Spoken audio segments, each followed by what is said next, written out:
Hey, January can be a dull month, but your decor can help. So Shai is back to show us how to beat the blues or use blues to beat the blahs. Yes. We're going to get into the blues because it's all about blue this year. Yes, absolutely. So Pantone, which is a color forecasting agency, forecasted that classic blue is going to be the color of the year for 2020. Okay.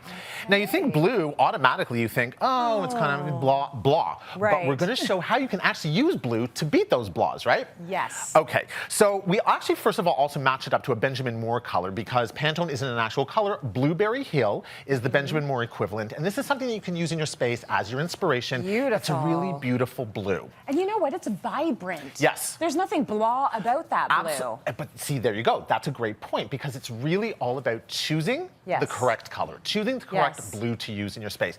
Color is such a personal thing. It totally is. I can look at a blue and think, oh, God, I hate that color. And then you'll look at it and be like, I love it. It really invigorates me, right? Yes. So it's very personal. So, you know, the first tip, of course, is choosing the right blue for your space based on the way that you feel. Right. Right? Okay, so you choose what works for you. If it's more of a gray tempered blue, you go for that. Yeah. This is a gorgeous color on the wall. Exactly. So the classic blue is a classic blue, but we decided to use it in different ways here. So we didn't have everything classic blue because that can fall really flat. Totally. We have Blue Danube on the wall, which is a beautiful teal. It's very rich. It's very, there's something very happy about this blue. That's right. And it's a little bit of a warmer blue. So that makes it feel a lot nicer. It's not as cold. It's not as stringent. I love that color by Benjamin Moore. Me too. Second tip, pre-plan your overall style. So what do you mean by that? Very important. So because different blues have different feelings, it's going to be it's going to be key to make sure that you understand that certain blues might be more traditional, certain blues might be more contemporary, certain blues might be more modern.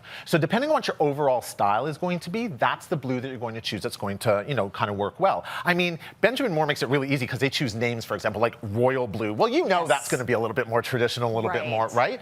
But there are some other colors that, you know, based on the feeling that you get, you're going to design your overall concept. So here, we've done a very eclectic, almost transitional space. There are some traditional details in here. There are some more contemporary details in here, but it all works together. Together.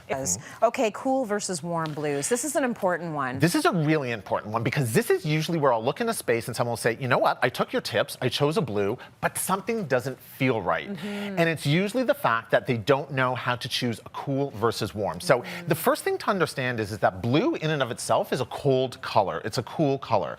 There are ways in which you can warm it up. So for example, the blue that's on the wall, that it has that kind of green undertone to it, it is warmer. But if you look at it like a blue that's here in this vase, which is more like the classic blue, this is a lot cooler. So you want to be sure that you understand those concepts when designing the space because you don't want to go too cool or too warm, or maybe you do want to go too cool or too warm. You want to pick the right one. Okay, good to know. Ground space with a deep blue, you're saying? Because you have to use different blues. Right, you have to use different blues. You don't want it to fall flat. You know, we often say, you know, choose black in a space to ground a space. And if you don't want to go black and you want to kind of keep it with that blue family, then choose a deeper, darker blue. So we see it here, you know, we see it in some of the artwork. There are the deeper, darker blues. And it's really important in any color concept or any space, you want to have a darker color which gives a grounding to the space.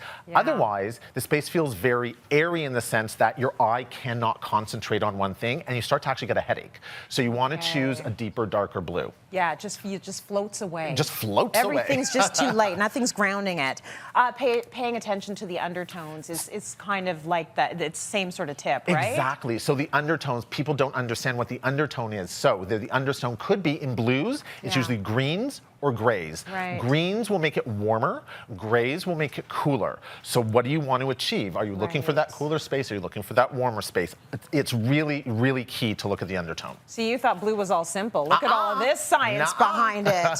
And don't be afraid to experiment, which is what you've done with this space. There's all the colors in here. 100%. So, you know, we went to Gautier and IKEA and we picked up these great pieces, but we did it in a really fun way. So we had a lot of fun here. You know, we went eclectic. We have the dusty rose colors. We have that millennial pink color. And then we have the great artwork. Now, what I love about this piece of artwork here is that this is easy to do. You can now, don't have to spend a lot of money, find a really great print, poster, whatever it is, and have it put on acrylic. And that's all that this is. And it looks like a really expensive piece of art. Very nice.